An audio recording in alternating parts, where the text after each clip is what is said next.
something really bad had happened, that they had moved money inappropriately from client accounts into Sam's personal account. Sam had positioned himself as somebody that was well risk managed. You just have to imagine the impression that we all had of him, which was 180 degrees away from what he was actually really doing. It's not the things that you worry about, the things that, okay, that's a risk, I have to worry about this. It's the things that you think you know with reasonable degrees of certainty that catch you blind. You're hanging out and spending a lot of time with 30-year-old Sam, and I'm just wondering what your impressions were then. I sat on his trading desk in the Bahamas. I saw the volume coming in through the computer systems. I saw the spreads that they were making. There was no evidence in his data room when we did our due diligence that any assets were commingled. He had audited financials. Of course, he created an accounting backdoor that allowed him to do that. Who the hell do you think you are to trample on me and the people around me to do something like that? If you had done this interview with me on September the 8th, after I announced the deal with FTX, I would have thought that we were building the next generation exchange and we were going to have a powerful asset management enterprise. But here's the thing, that's life. Life is happening to you as you're planning something else.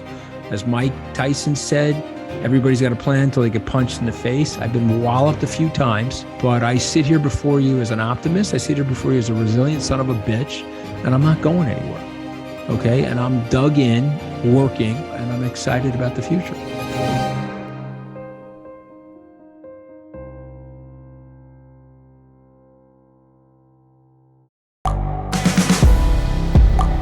The world is changing. Inspiration is everywhere. It has never been so easy to connect, share, and bring people together. We're learning from others and finding the best in ourselves. Challenging our beliefs. Sharing our vulnerability. Overcoming our fears. Transforming ourselves so we can transform the world. How far can we go? This is London Real. I am Brian Rose. My guest today is...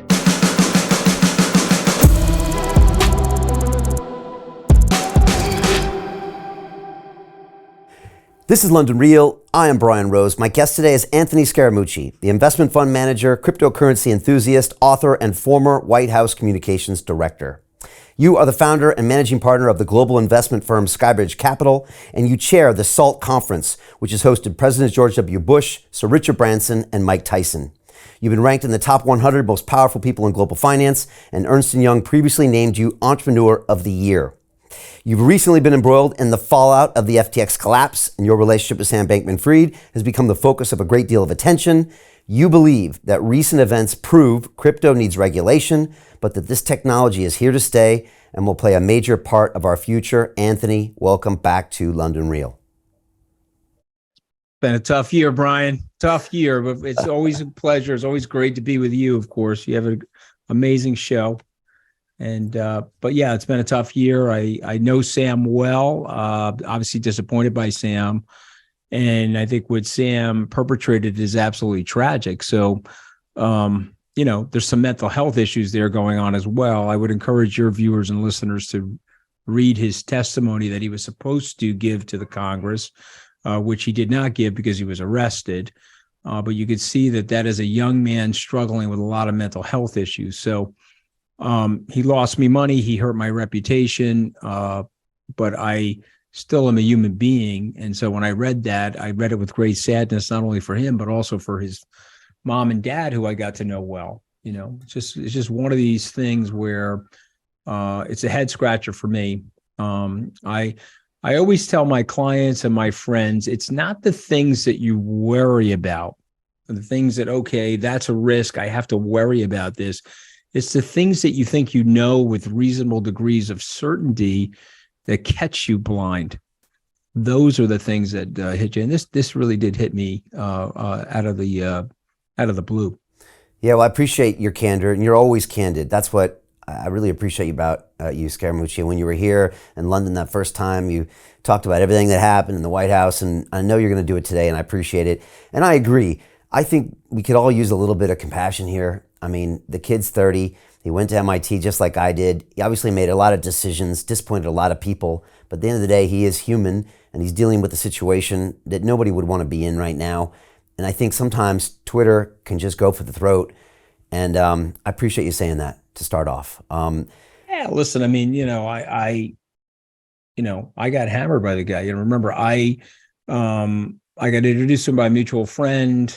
He asked to support and sponsor my SALT conference. I did do that with him. I was back in 2021. It went very well. We ended up doing a conference together in the Bahamas, which was very well received. It was arguably one of the best cryptocurrency conferences in the industry's short history. 2,500 people at the Baha Mar Hotel. We brought President Clinton, Prime Minister Blair. We had a host of celebrities there, but also, I would say, the broad base of the crypto ecosystem. When the bottom fell out of the crypto market shortly thereafter, Sam had positioned himself as somebody that was well risk managed, and he was in the process of buying up other companies. Okay, so you just have to imagine the impression that we all had of him, which was 180 degrees away from what he was actually really doing. And then you say, so, well, how could you not know? Because here's what happens now, Brian. People will blame the victims. I went to the Yale School of Management Symposium this week. There were probably 75 CEOs from the top U.S. Fortune 250. There were luminaries and academics, and several of my old bosses, including Lloyd Blankfein, were there. Jeff Sonnenfeld, the dean of the school, he juxtaposed a deal announcement on CNBC of me discussing the purchase of Sam, buying my shares, the 30% interest, and then 2.5 months later, me on CNBC speaking about what appeared to be fraud. We know more about it now, so we can say it more definitively. And then he turns to me and says, what say you?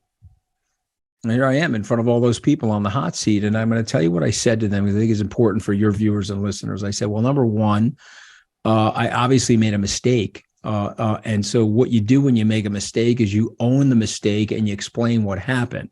Particularly in a situation where there's fraud, because I would rather explain it to everybody so that if just one person does not have to go through what Skybridge and I myself are going through right now, if we could save one person from learning about what was perpetrated, I think that's a victory.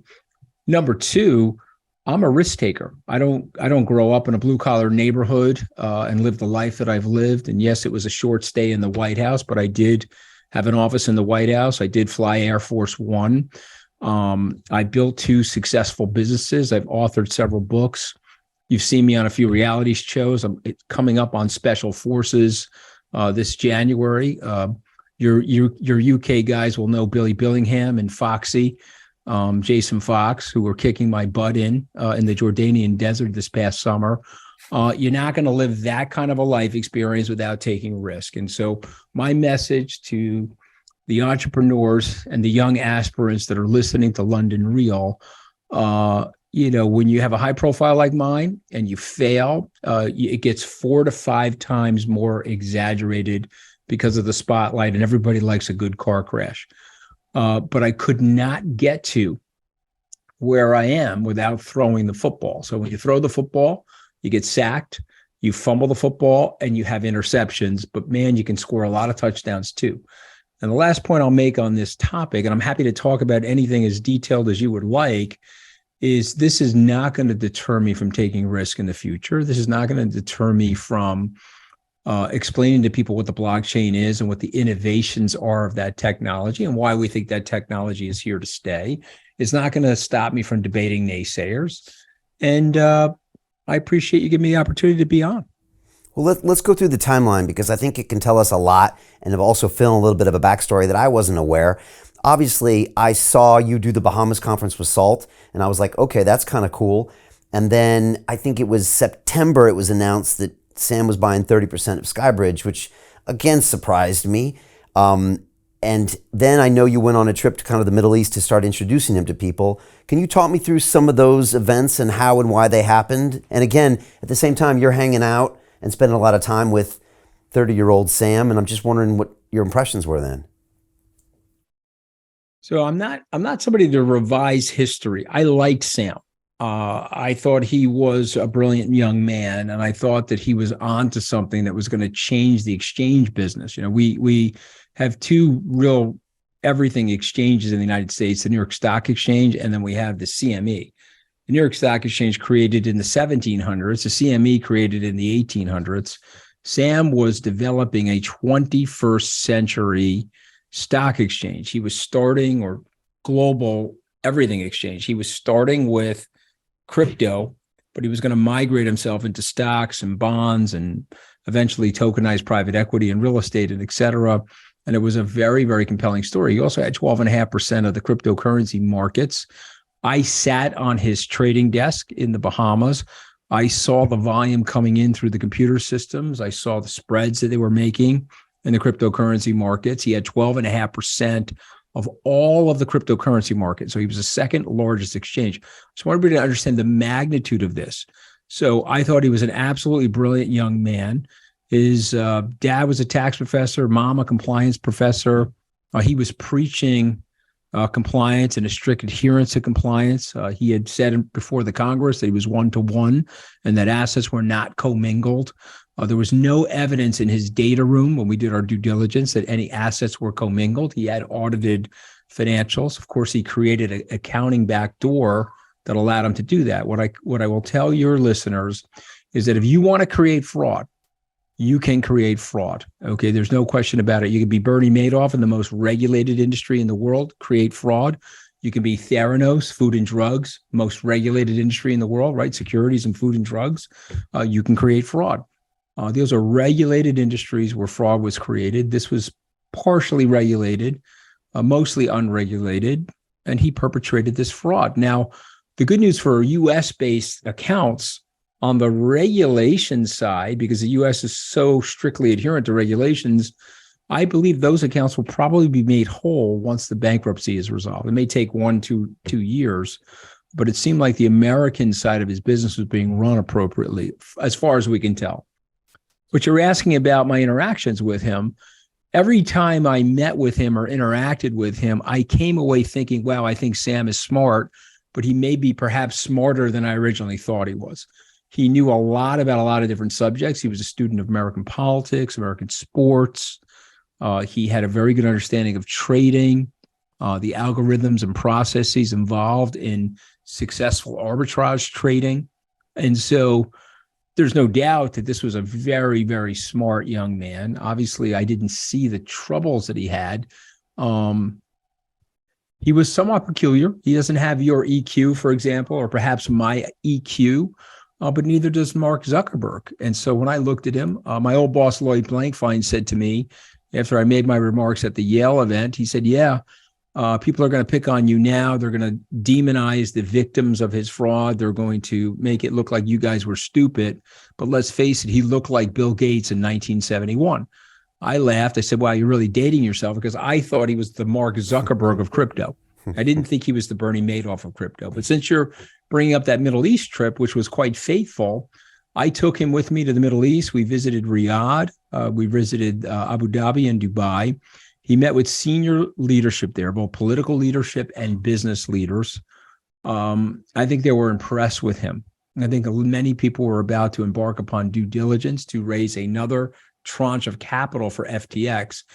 And FTX, notwithstanding what happened with Alameda, Brian, I'll maintain to this day, a clean run FTX is a profitable business. Now, maybe he was exaggerating profits. I'm not saying that he wasn't, but he had a exchange and a franchise where lots of trades were going on. And so maybe it would have been modestly profitable or less profitable than we all thought, but it seemed very profitable.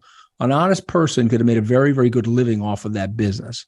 And so there's tragedy there too, because I can tell you, when it became clear that there was a huge problem there, once him and CZ started fighting.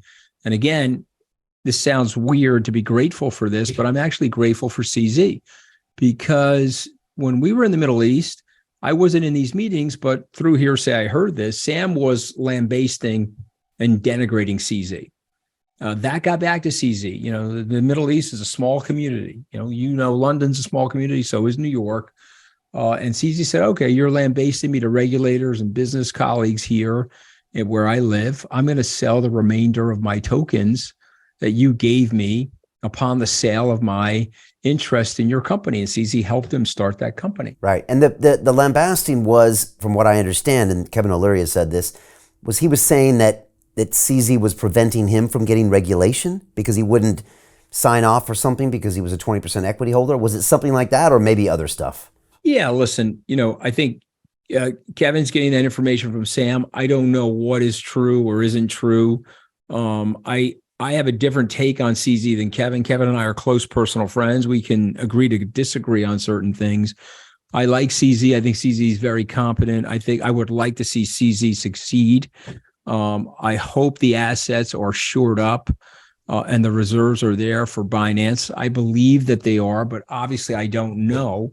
I think you have to call into question everything now. Yeah. You have these presumptions about people being good, and sometimes you may have to have a different presumption if you're operating in a wild frontier. But I like CZ. I don't want CZ to fail. In fact, I would say CZ's failure would be another big blow to the industry, and I would prefer to see CZ thrive as opposed to fail. Kevin's issue is that money was given to CZ, which depleted the balance sheet of FTX. Yeah, and that's what he said in front of the Senate hearing. Yeah. But I can tell you that money was given a year or two ago, and I can tell you that he got an exchange of what appeared at that time to be fair value for it. So I don't think it's going to get clawed back. That's my opinion of it. Kevin has a different opinion of it. We'll have to see what happens. But the notion that CZ put FTX and Sam out of business is an incorrect notion. He could have pulled the pin and collapsed the house of cards. But if that card system was sturdy and there was one-to-one accounting and there was no violation of the terms of service, or there was no perjury by Sam telling people in the Congress that he was one-to-one and that he would never invade or commingle client accounts, then what CZ did, the company would have never failed. Right. He would have bid on those FTT tokens, sold those FTT tokens. It could have impaired Sam's balance sheet, but it wouldn't have knocked him out of business. And so weirdly, I'm grateful to CZ that he exposed what happened. I'm grateful for that because it prevented friends, colleagues, and clients of mine from believing Sam's story and making additional investments in FTX, which would have obviously gone to zero. So I would rather have this thing happen now than in 2023 or 2024, where Sam had raised more money and created a more colossal, mountainous house of cards than the one that just collapsed. But so for me, when I found out that there was a problem, rather than sitting around, I flew to the Bahamas. Yeah. I got on a plane, took a 6:50 a.m. JetBlue flight to the Bahamas, got in a car, headed for their office. And then from their office, I went over to Albany where they were living. And I had the opportunity to meet with Sam, meet with his dad. I had an opportunity to spend some time with his compliance people. And then it became very, very, very clear to me that something really bad had happened, that they had moved money inappropriately from client accounts into Sam's personal account. Now, I'm going to let the court system adjudicate that. I'm going to let the courts and the enforcement agents and the justice system figure that out for Sam. And I do agree with this related to what Kevin O'Leary is saying. We are all innocent until proven guilty or until we plead guilty. And so I love that about the West. I love that about Great Britain, the United Kingdom. I love that about the United States. I think it's very, very important that we maintain that standard. I don't want to be the judge, the trial, and the jury like Twitter is or other facets of social media. I want to let that process play itself out. You asked me a point blank question. Did Sam commit a fraud? My answer to that question, based on all available information and direct knowledge and evidence, not hearsay, I believe that he did. Okay, but I'm going to let the court figure that out and let the court decide that. But if you're asking me that direct question, yes, he did something that was terribly inappropriate, and he cost people a lot of money. He cost people their jobs. He hurt people. And I will say this to you because you'll get this because you're an old school guy. And I think people listen to you because you have old school values and you're a principled guy. You show up in a suit and tie every day. Okay. And I know your tailors, by the way, and they do a great job. Okay. And you look great. And I apologize that I'm not in a suit and tie today because I'm home and I just had shoulder surgery. But I show up in a suit and tie every day because I'm an old school person, and I grew up, on Wall Street, and I knew I had to dress a certain way, mostly out of respect for my clients and mostly out of respect for the people in my organization. And so Sam showed up in a t-shirt and shorts, and he showed up in white socks. And okay, if you're a genius, and when Mark Zuckerberg hit the scene and he was in a hoodie and he rang the bell on the exchange in a hoodie, we all looked at him and said, okay, he's the genius, we're not. He's the statistical outlier, we're not. God bless him. Praise his success and hope he continues to grow his business and create jobs. But if you're a fraud, and you're showing up like that, and you're meeting clients of mine, and you ask me for help, and you buy 30% of my business, and now I'm taking you around the world, and I'm introducing you to people that I have 3-decade plus relationships with, and you're showing up in shorts and a t-shirt, but you're actually taking clients' money while you're doing that. That's a super disrespectful thing. Okay, and I'm sore about that. Okay, I am very sore about that. Who the hell do you think you are? That I've worked on Wall Street for 35 years. I have no blemishes on my ADV Part 1. I have no U4 violations. My ADV Part 2 is clean. I run things very strict from a compliance-centric point of view. Who the hell do you think you are to trample on me and the people around me to do something like that? So I'm upset about it. I'm not going to pretend otherwise. I'm going to let it go, and I'm going to focus on my business. I'm going to get back in the huddle and start throwing the ball again. I'm going to take risk, and I'm going to think about the business long term. We're in one of the worst stock and bond market environments since 2008. The first half was the worst since 1971. If you don't have the stomach for that, don't put your money in the stock market. Okay, buy gold or something like that, or hide it somewhere. But if you have the stomach for risk taking, you have the stomach for long-term growth, and you see all of the human innovation that's taking place around the world, and you see this new announcement from Moderna related to the melanoma vaccine, and you see all the promise of human invention and human innovation, I would suggest that people take the risk, ride the volatility curve. Stocks typically go up 4 out of every 5 years. Doesn't mean that next year will be a good year. I don't know. But I bet you over the next 10 years, staying fully invested will have been worth it. Riding through storms will have been fully worth it. There's a reason why the dead people do better at Charles Schwab than the living. So when they measure dead people's accounts versus living people, say, oh, the dead people are doing so much better. You know why, Brian? They're doing so much better because they don't look at the accounts. Okay, they're not tied emotionally. Dead people, it turns out, are not tied emotionally into their accounts. Okay, so they don't zig and zag at the wrong moments. Everybody's a long-term investor until they have short-term losses. The minute they have short-term losses, they start zigging and zagging and doing ridiculously stupid things. This is a period of time right now where people will sour on crypto because of what happened. They'll sour on crypto because of the markets and the price declines and the people like Sam Bankman-Fried, and they'll sour on tech, and they'll sour on other aspects of this. One last point. You and I are old enough to remember the 2000 NASDAQ bubble popping and that subsequent downfall. We're both old enough to remember that. Quite well. Many of my friends swore off technology stocks for the rest of their lives as a result of the burn they experienced in 2000. If you did that, you missed 22 years of what is arguably the greatest investment sector in U.S. economic history, technology. You missed Apple, you missed Microsoft, you missed Netflix, you missed Facebook, you missed Google. I don't want that to happen to this generation of investors. And it's certainly not going to happen to me. I'm going to stay in there. I'm going to stay invested. I'm going to ride through these storms. And Sam Bankman-Fried, like Elizabeth Holmes and Bernie Madoff and Jay Gould, who was a robber baron stealing people blind during the railroad growth and innovation, they'll be in the rearview mirror. They'll be part of the pantheon of people, fraudsters, that enter a space of great economic innovation to try to take advantage of people. Yeah. Funny you mentioned 2000 because I was just talking to my students about that last night. So I was a 27-year-old CFO of a .com startup called luxuryfinder.com. We had offices on 57th Street. Jimmy Finkelstein was running that. You might know him from the media business there.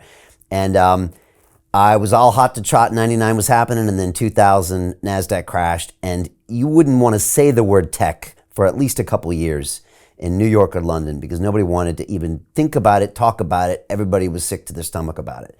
And yet, look what sprung from the ashes and look what happened with the next 20 years. Like you said, arguably one of the greatest wealth creation events the world has ever seen.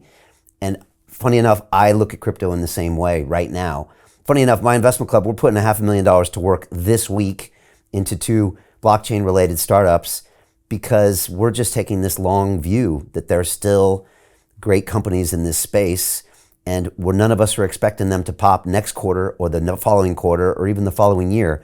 But 10 years out, we still fundamentally believe this will be 10 times bigger than the internet itself. And so, if you believe that, then I guess you need to stay in these markets. And I appreciate your vision on this because you've been around the block a few times, Mooch, and you've seen these ups and downs. And you have clients that are coming to you that probably freak out about short-term losses.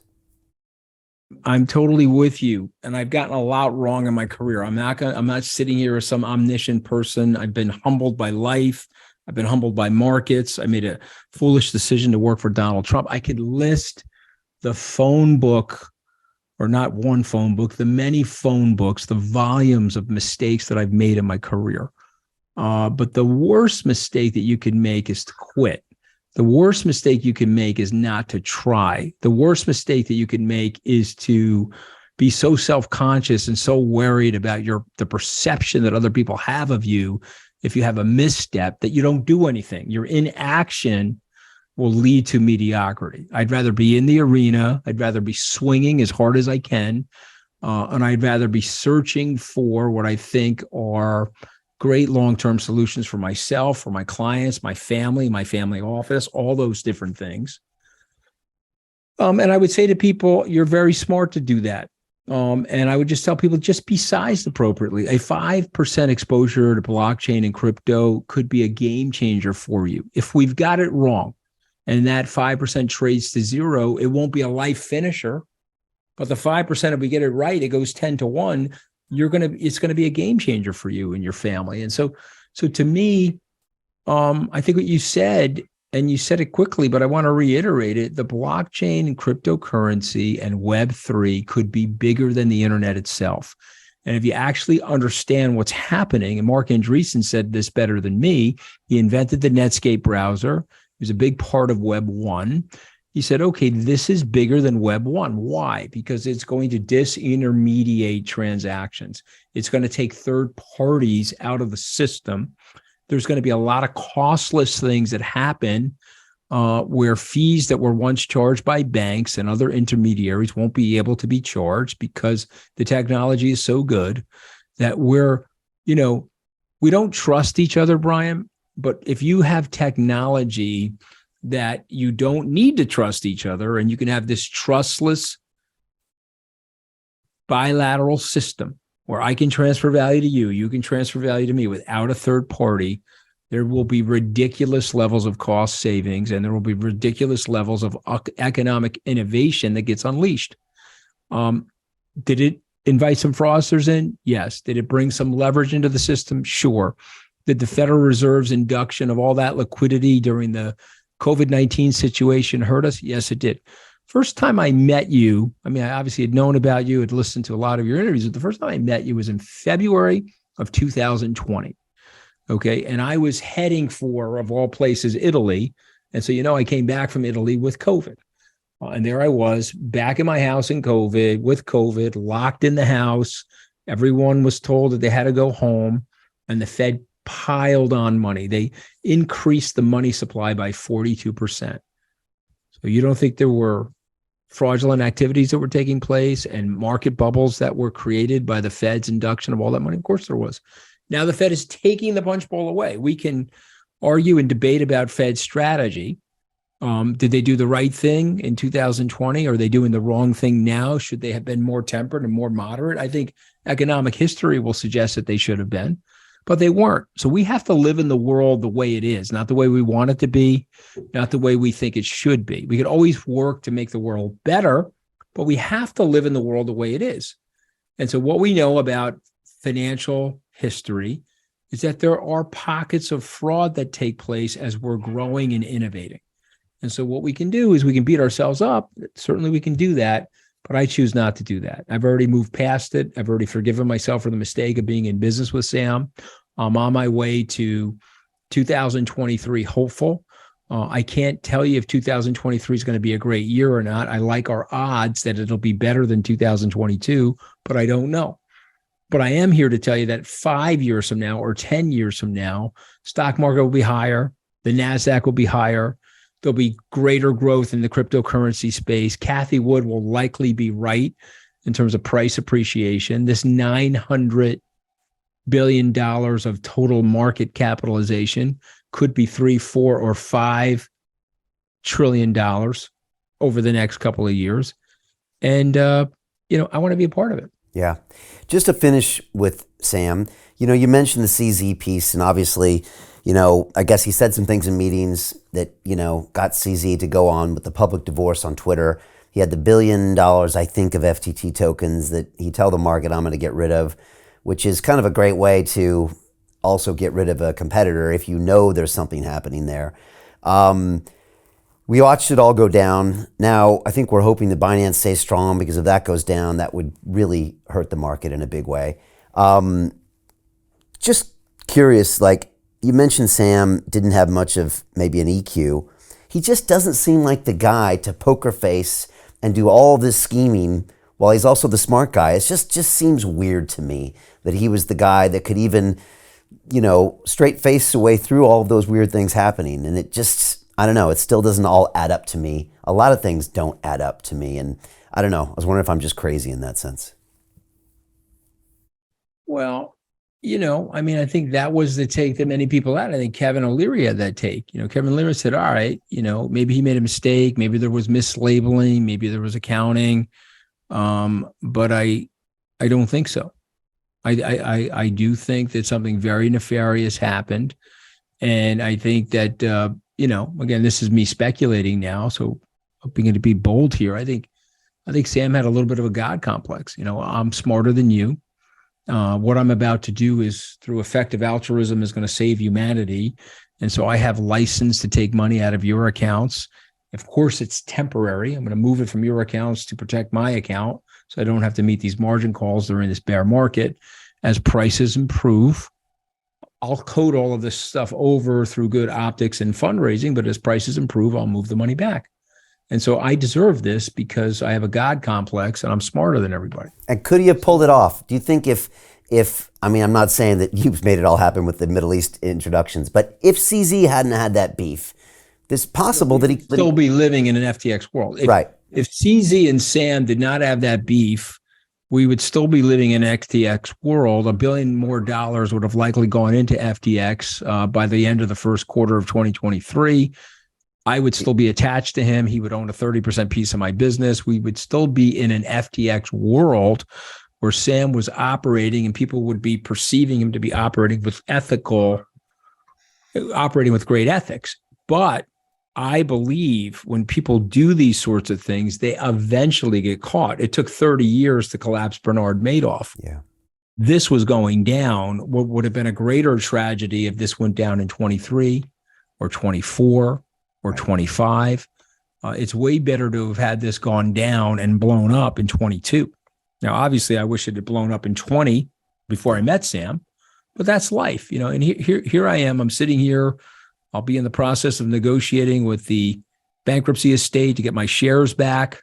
We'll take our lumps, whatever the losses were on the FTT token. I think we lost $10 million on that. We'll take our lumps there. Was that weird that he asked you to buy 10 million FTTs after you guys cut your deal in retrospect? In retrospect, it's weird because he knew there was a severe problem. He did know. Now, maybe he was living in denial, and such denial where he didn't even believe that he was living with a severe problem. So in retrospect, yes, but in prospect, doing the deal, I thought, okay, that's okay. I looked at that token. They were burning that token. That token was entitled to a piece of revenues from FTX. They were burning the token, very similar to the BNB, the Binance token. Yeah. And so I said, okay, they don't have a publicly traded equity, but they have this token that's receiving profits from FTX. And as they shrink up the supply of this token, the price will likely go up. That's what happened to Binance. So buying $10 million of that token seemed okay for me. I didn't have a problem with that. When somebody, I think I was on Twitter Spaces, I'd like to be transparent about this stuff. Somebody asked, well, he was doing that. You were propping up his token. It was like washing his illegal money through the token. I said, well, okay, we'll just stop for a second. The token had a $4 billion market cap. It was trading hundreds upon hundreds of millions of dollars a day. The $10 million of token purchase that we made was a drop in the bucket. There was nothing about the size of that. It would be like me telling you, okay, listen, I'm going to move the stock market. I'm going to buy 10 cents worth of Netflix. It's going to have a dramatic impact on the NASDAQ. Sort of, we don't want to get so emotional that we start making these spurious and scurrilous accusations that are just unfounded. Yeah. But he shouldn't have done that to me. He shouldn't have, obviously shouldn't have bought my shares. He should have, when the world exploded in May and June, he should have said, okay, wow, I've got to shut Alameda down and take a several $billion loss. And he should have announced to everybody, hey, when 3 Arrows went down and Terra Luna went down, I actually lost Alameda. So I'm going to focus my entire life on FTX. Here's the good news about FTX. Here's the bad news about FTX. It's going to be way smaller now that Alameda is dead. And we may have to do a down round here or two, but this is an exciting story. And it's a long-term great vision about growing an exchange. But he didn't do that. His ego was such that I'm just going to move the money from one account into my account, direct violation of the terms of service, so I don't have to make any margin calls. Oh, and by the way, I'm going to use this money to give the patina and give the imprimatur that I am a stronger hand in a weak market. I'm going to be one of the good Samaritans here in a weak market. And lest anybody forget, he was a darling, Brian, of Washington, a darling of Washington. He's a pariah today, but when I was traveling with him in the Middle East, he was incredibly well thought of in Washington. Yeah, what do you make of that? First of all, to get out of Alameda at that time would have been what we know as a stop loss order on Wall Street. And you have to be an experienced trader to put in a stop loss because you have to do something your ego tells you not to do. And so, yeah, it would have been a good thing to do, but this was probably newish there. They didn't do a lot of stop losses at Alameda, I heard. He was well into Washington, a lot of public donations to the Democratic Party. He said a lot of private donations to the Republican Party. And now, obviously, that entire city is now trying to flip or revise their relationships with him. Did you know much about what he was doing there? I know he was working on regulation, also working with the SEC and Gary Gensler, which is now prosecuting him. Also, he didn't show up to be scheduled for his hearing, and a lot of people even in Congress found that odd. What do you make of all that? Well, I mean, there's a lot there. So let me start with the obvious. I think the right-wing media was about to have a big cabal that, oh, look at what the left's doing, and he was a big left-wing donor, and la. And, they were about the conspiracy theory, the left, and Maxine Waters, blah, blah. But then they discovered that Sam actually sent roughly the equal amount of money to Republicans. He did it through one of his executives. He lent the executive money, and that executive funneled it into the Republican Party. He did it through these nameless, obscure LLCs that were difficult to trace back to him. And so now the media is like, oh, we can't really go after the right wing can't go over the left wing argument. The left wing can't go after the right wing argument. So they're stuck. Okay, because he did it to everybody. And I find something delicious about that, actually, because of the 11-day PhD that I got in Washington scumbaggery. I find it delicious in some ways. But here's what I would say. Despite all that, the justice system, the guys I know at the DOJ, they don't care. Okay, he broke the law. He's going to jail. They're going to go after him. You understand what I'm saying? And I think it's that simple. So, Is it odd he didn't testify on Tuesday? well, the right wing says that it's odd. The right wing says that they bagged him before he would testify. The Department of Justice sources at the Department of Justice who don't care left or right wing did not want any more potential jurors queered by his testimony. Okay, because the feedback coming out.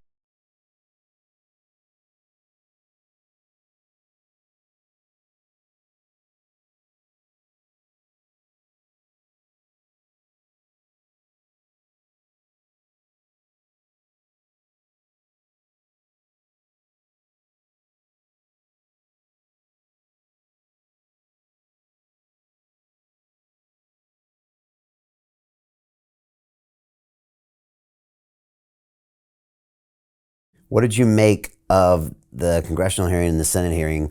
I mean, for me, it's just fascinating theater as I saw politicians seem to be campaigning, running over John Ray and asking him to comment on regulation. And then the next day, you had Leary up there, who I know the crypto community is slating Leary lately, but he actually went out of his way to push the viability of crypto into the face of some pretty headstrong senators there. And I actually appreciate the points that he made. They had some other goombas on that 4-person panel that honestly knew nothing about DeFi or crypto and said some outlandish, ridiculous things that it's a purely gambling instrument. I don't know. What did you see from those two hearings?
To continue watching the rest of the episode for free, visit our website londonreal.tv or click the link in the description below.